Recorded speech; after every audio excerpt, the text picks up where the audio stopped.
Hello, this is Ed Goldstein with the AVS Flyer, and welcome to This Month in Aviation History. Today we were talking with FAA history intern Hannah Chan.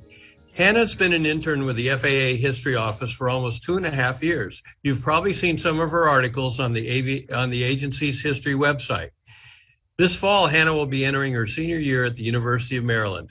Welcome, Hannah, to today's webcast. To start with, can you please shed some light on why the 1956 Grand Canyon crash is so important in FAA's history? Thanks, Ed. On June 30th, 1956, a Trans-World Airlines super constellation and United Airlines DC-7 collided over the Grand Canyon, killing all 128 people on the two airplanes. It was the worst aviation disaster in the U.S. to date. The collision happened in good weather and while the planes were flying under visual flight rules, or VFR, in uncongested airspace. The accident shocked the nation and dramatized the fact that although U.S. air traffic had more than doubled since the end of World War II, little had been done to expand the capacity of the air traffic control system. Part of the concern rested on the fact that air traffic controllers did not have the ability to segregate VFR traffic from instrument flight rules, or IFR traffic, or slower moving flights from faster ones. Many experts recognized a need to institute positive control, requiring IFR flights over certain portions of the airspace irrespective of weather conditions. In the wake of the tragedy, Congress opened hearings to probe its relationship to the larger concerns of airspace and air traffic control management. Hannah, what was President Dwight Eisenhower's reaction to the accident?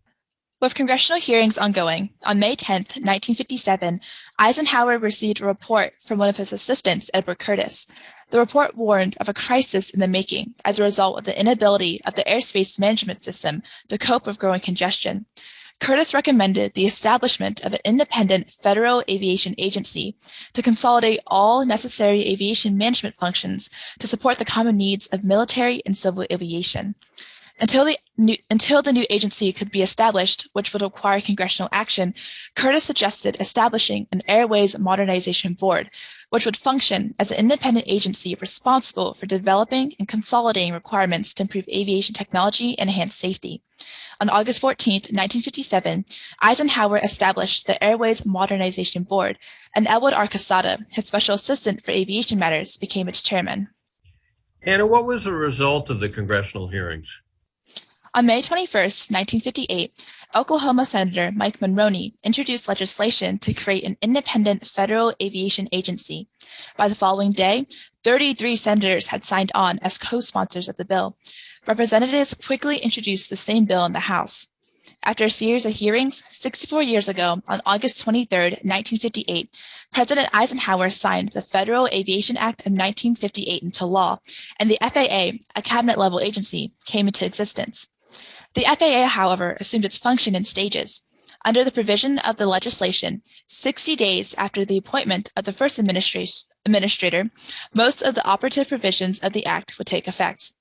On November 1, 1958, Edward R. Quesada became the first administrator of the Federal Aviation Agency, and on December 31, 1958, the Federal Aviation Agency assumed the full scope of its statutory responsibilities. Happy birthday, FAA.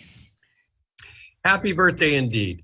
Thank you, Hannah, for joining us today. I wish you well as you return to school. That's this month with aviation history for the AVS Flyer, and we look forward to seeing you in the future.